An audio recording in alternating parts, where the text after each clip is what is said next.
Assalamu alaikum wa rahmatullahi wa barakatuh.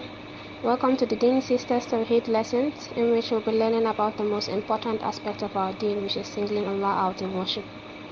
This knowledge will inshallah strengthen our iman and ultimately help us to become stronger and better Muslims.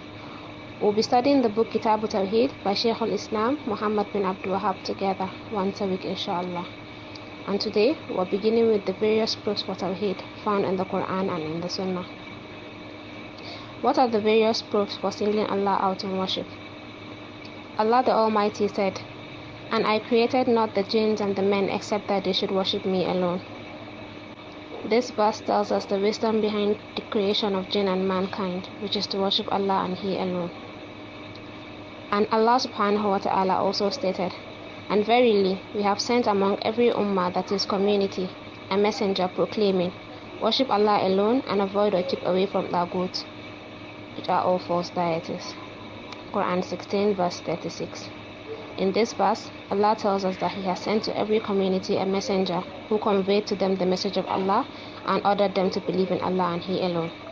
It also shows us that the message of the Prophet ﷺ applied to all nations.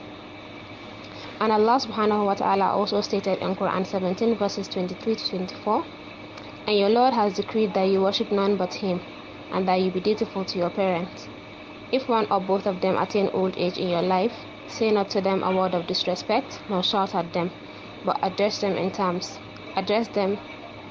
of honor, and lower unto them the wings of submission and humility through mercy. And say, My Lord, bestow upon them your mercy, as they did bring me up when I was small." This verse again shows us the emphasis on worship of Allah alone, and it also tells us that we should be obedient and dutiful to our parents. It was narrated that Mu'adh bin Jabal, may Allah be pleased with him, said, "I was riding behind the Messenger sallallahu alaihi wasallam on a donkey, and he said to me, 'O Mu'adh, do you know what is the right of Allah on His slaves, and what are the rights of the slaves upon Allah?' I responded, 'Allah and His Messenger know best.' He continued, 'The right of Allah upon His slave is to worship Him alone and never to associate any partners with Him. And the right of the slaves upon Allah is not to punish any person who does not associate any partners with Allah.' I then said, 'O Allah's Messenger, may I not give the glad tidings to the people?' He sallallahu alaihi wasallam replied, 'No, do not inform them, lest they rely on this promise and lapse in their services to Him.' Narrated by Bukhari and Muslim. In this hadith, it shows us to recognize Allah's rights upon us. It also shows us to recognize the right of the slaves on Allah if they fulfill His rights.